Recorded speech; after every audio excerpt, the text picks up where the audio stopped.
जैसे ही पीला नेवला सर्दियों की गर्मी और ठंड के बीच की सीमा को पार करता है, वो अचानक सफ़ेद नेवला बन जाता है। फिर कुछ छोटे छोटे भूरे खरगोश भी कूदकर सफ़ेद खरगोशों में बदल जाते हैं। ये देखकर छोटी डिंग डांग की जिज्ञासा बढ़ जाती है। वो भी एक छलांग लगाकर पूर्वी जंगल में घुस जाती है, जहाँ उसके पंख अचानक तेज चमकने लगते हैं। लेकिन इन मौके पर उसकी बहन उसे वापस खींच लेती है। डर था कि कहीं उसके पंख जम न जाएं।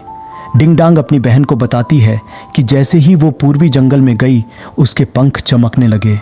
बहन कहती है कि ये बस बर्फ़ की रोशनी का प्रतिवर्तन है, पर डिंग डांग को यकीन नहीं होता और वो आगे की ओर जाने का फैसला करती है। अब कहानी और रोचक हो जाती है। डिंग डांग ने एक गर्म कोट पहना था, पर उसकी एक कमी थी।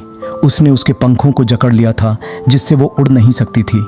डिंग डांग एक बक्से में छिप जाती है और एक उल्लू उसे पूर्वी जंगल की ओर ले जाने लगता है। लेकिन वो उल्लू इतना माहिर नहीं था। उड़ान के दौरान वो डिंग डांग को लगभग गिरा ही देता है और आखिर में उसे बर्फ पर जोर से गिरा देता है। डिंग डांग छिपने की जगह ढूंढने की कोशिश करती है और गलती से पूर्वी जंगल की एक लाइब्रेरी में चली जाती है। जैसे ही वो अंदर जाती है, उसके पंख फिर से चमकने लगते हैं। सामने देखते ही उसे एक लड़की दिखाई देती है, जिसके पंख भी उसी तरह चमक रहे थे। और जैसे ही वो दोनों पास आती हैं, उनके पंखों की चमक और तेज हो जाती है। अब आता है कहानी का ट्विस्ट। एक सफ़ेद बालों वाला बुजुर्ग लाइब्रेरियन, जिसने ऐसा अद्भुत दृश्य पहले कभी नहीं देखा था, अपने छड़ी से ज़मीन पर हल्का सा वार करता है।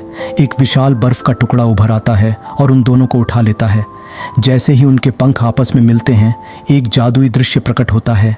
तब उन्हें एहसास होता है कि वो जुड़वां बहनें हैं। ये कहानी एक बच्चे की हंसी से शुरू होती है, जिससे 2 डैंडेलियन पुष्प जन्म लेते हैं। ये फूल जादुई पेड़ की धूल से टकराते हैं और 2 लड़कियों में बदल जाते हैं। एक पूर्वी जंगल में रह जाती है और दूसरी गर्म जंगल में। असली बर्फीले अंगों को छूते ही डिंग डांग को रोमांच और जिज्ञासा होती है। अपनी बहन को ठंड से बचाने के लिए वो बर्फ की टीम से आग जलाती है। लेकिन कहानी यहीं खत्म नहीं होती। डिंग डांग के पंख कपड़ों में लिपटे थे, जिससे वो उड़ नहीं पा रही थी।